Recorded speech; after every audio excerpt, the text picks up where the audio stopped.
Hi, my name is Mario Greco, and I am representing Greco Consulting. Today, I will analyze and recommend a centralized database to help transform 188 Junk Band into a franchising powerhouse ready for future domestic and international growth. My objective is to recommend an IT solution that can streamline the company's business processes to improve day-to-day operations and enable growth. Key issues include the absence of a centralized database, coupled with an existing operational system that is bottlenecking growth. The solution that I present you is a platform as a service application, which will have profound impacts over the next fiscal year. These realized benefits include a 25% reduction in raw material costs, predominantly fuel, a target customer satisfaction rate of 90%, and no more than 2 information flow errors across the company's operations throughout the entire year.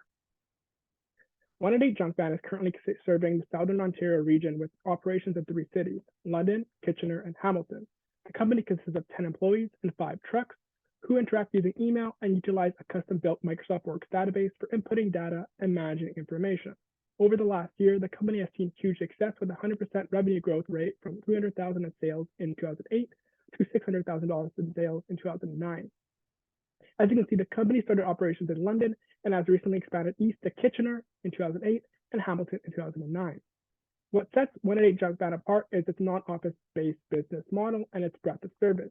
Operating a virtual business offers very low overhead for small businesses, and 188 Junk Band lives by the motto, "Yes, we do that," to emphasize their commitment and never refusing to provide service to any customer.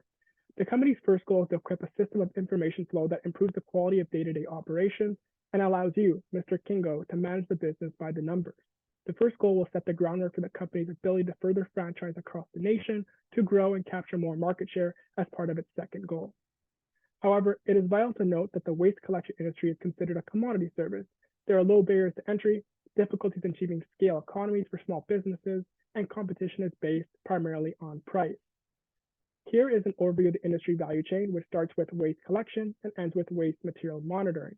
In the coming 5-year period, the entire industry will experience an average compound annual growth rate of 3.9%, which is promising. As well, latent demand for waste collection in Canada will reach approximately 2.5 billion USD by 2014. With that in mind, 188 Junk Band plays a role in the waste collection and transport components of the value chain. Further, the industry outlook for 188 Junk Band in Canada is depicted in this chart, which estimates the latent demand for major cities throughout Canada.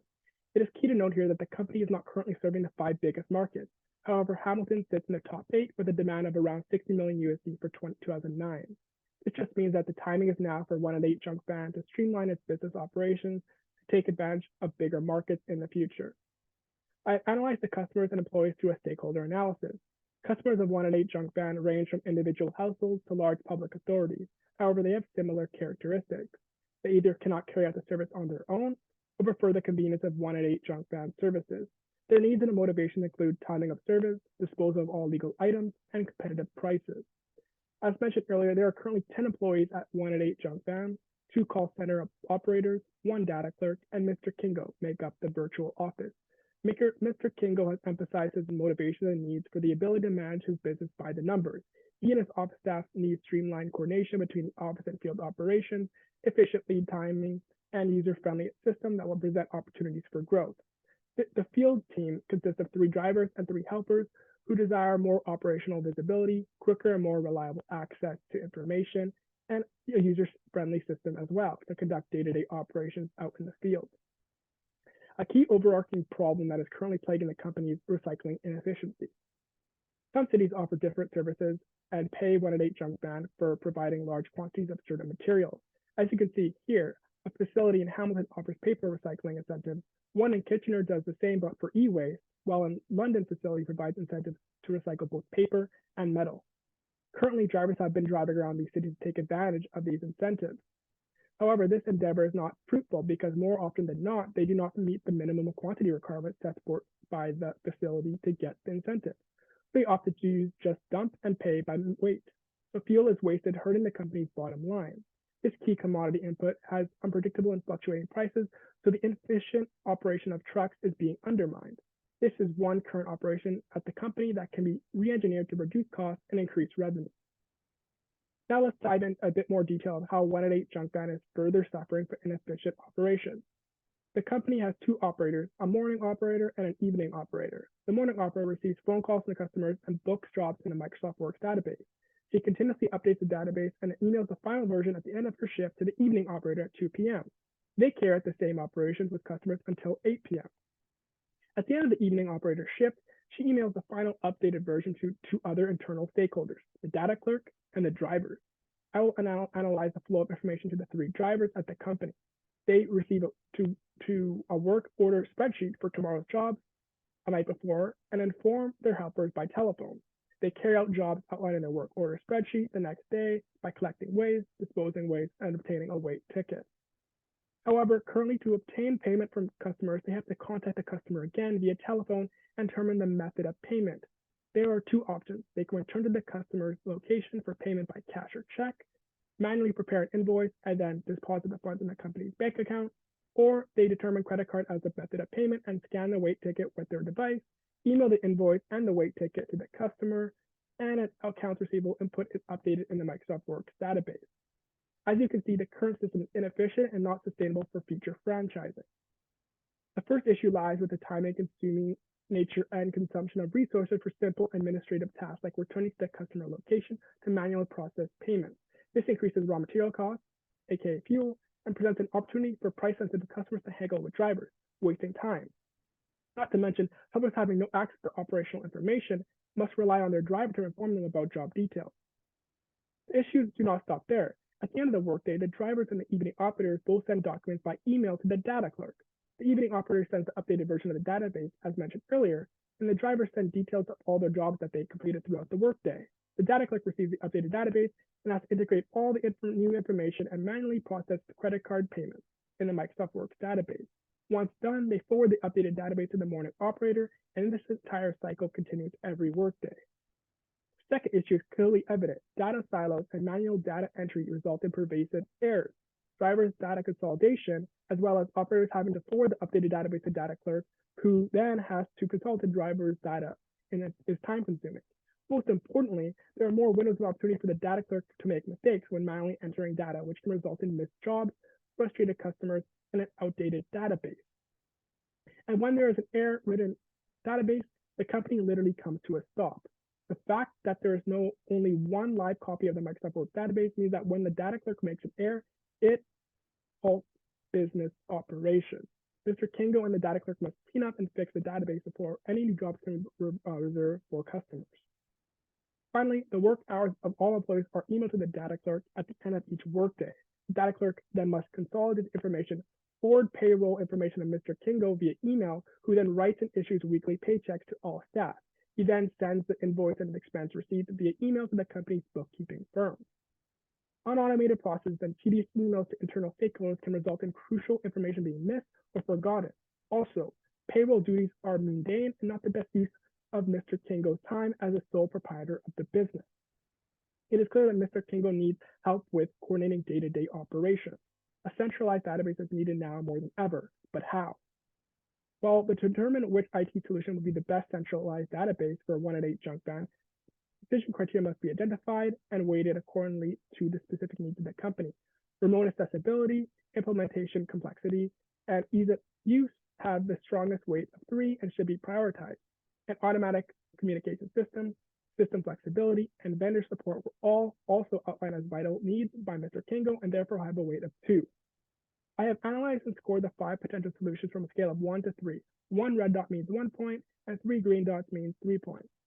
After tallying the totals, the platform as a service application has the highest score of 44, providing the most value in terms of remote accessibility, having the least amount of implementation complexity, being equipped with automatic communication functionality, system flexibility, and vendor support, while being relatively straightforward to use. So why is platform as a service ideal? Well, the system is modular and scalable, which enables flexibility and is franchise ready. There is an automatic information flow between internal stakeholders in the field and in the virtual office, can better address customer needs and manage relationships through an integrated CRM, and there is transparency between employees and smoother communication that eliminates data silos. So how will 1-in-8 junk ban implement this recommendation? Well, a direct cutover conversion strategy will be used that will take place simultaneously over the cloud and will encompass the whole system. So the company will go from using manual email exchanges and a custom-built Microsoft Works database to a platform as a service application in a relatively short time frame. The implementation plan has been divided on the left side into technical considerations and organizational considerations. Implementation will start with the purchase and installation of licenses on January 4th as part of the preparation phase. Data will be migrated during the following 2 days, and a milestone will be achieved on January 7th. During this time, change management will also take place through the use of ADKAR. Employees will be notified of the changes and communicate the value well into the second week of January. The platform will be in use starting January 7th, marking the beginning of the deployment phase and when users' training will be commenced. Users will finish training after the third week of January, and a milestone will be achieved as well. Motivating users to continue using the new system will be priority next. Users will be monitored, and the system will be managed for the next 2 months by Mr. Kingo himself. The first company data backup check will take place at the end of March and continue afterwards every quarter. Therefore, there will be 4 quarterly milestones for checking company data throughout the year. As briefly mentioned earlier, ADKAR will be used to bring awareness, desire, knowledge, ability, and reinforcement to 188 Junk Band's employees. Clear and concise communication and proper training and resources provided by the platform as a service vendor will take precedence. Steady adjustment period will be adopted to strengthen ability and reinforce good behaviors, ensuring knowledge management and skills acquisition. It should be noted to all employees as well that this solution will not require any code or IT expertise to lessen resistance. Using industry standard estimates, I have chosen the $600 per month service package quote and 5 hours of additional customization for 188 Junk Band. The first year implementation cost will therefore cost $16,800 USD. However, costs will drop dramatically the following year. It is worth noting that the service package cost will depend on how much storage space and how many user licenses and applications are needed by 188 Junk Band, so these costs may be less as I took a liberal approach for my estimate. 188 Junk Band will see a reduction in raw material costs by 25%, achieve a target customer satisfaction of 90%, and experience no more than 2 information flow errors thanks to end-to-end visibility. A long-term goal that can be realized is to expand operations by 3x in the next 2 years by opening 6 new franchises across Canada. The biggest risk facing 188 Junk Band is franchising inefficiencies due to poor system utilization. It has a high impact and medium likelihood. For Mr. Kingo, virtual supervision may not be enough. However, to reduce this risk, knowledge transfer across city and provincial borders will be imperative. As well, resistance to change among existing employees has a medium impact and medium likelihood. I advise you to really focus on implementing ADKAR to accommodate your small staff, but accept the risk since the platform as a service system should be simple enough to ease adoption. There is no coding knowledge needed. So in summary, I recommend an IT solution in the form of a platform as a service application to act as 188 Junk Band's centralized database. With this recommendation put into action, 188 Junk Band's business operation will be streamlined and growth through franchising will be possible. So in 2023, my recommendation would change dramatically. My analyses have boiled down to 2 vendors of field services management software, Boningo and Verizon Connect. I would recommend Verizon Connect because it has consolidated major players in the industry. As well, it has a cloud-based software as a service base, superior data security through bank-rate SSL encryption plus firewall protection and real-time backups. It also is the industry standard, given your major competitor 1-800-GOT-JUNK uses it, and it'll help reduce fuel costs and improve fleet fuel efficiency by identifying unnecessary idling, speeding, aggressive driving, and poor route planning, all from the tap of your phone. The quote, "People do not fail, only poor systems do" from the case stood out to me because it relates to the technology, people, process, and culture paradigm Greg O'Hanart emphasized. You can have the best and most skilled employees in an industry, and that's the second to none organizational culture. But if you equip a system that does not enable efficient processes, failure or being outpaced by competitors is inevitable. As well, after analyzing Exhibit 8 from the case, which shows a circa 2009 screenshot of a user interface of Google Docs, it is eye-opening to see how much this service has changed to what it is today and all the complementary services Google created alongside it. Finally, it's clear from this case that identifying the correct decision criteria and weighting them accordingly to the business needs is imperative. All of the possible IT solutions Kingo shortlisted have positives and negatives, and there was not one that trumped the rest or fit all of the needs of the business perfectly. And that is all. Thank you.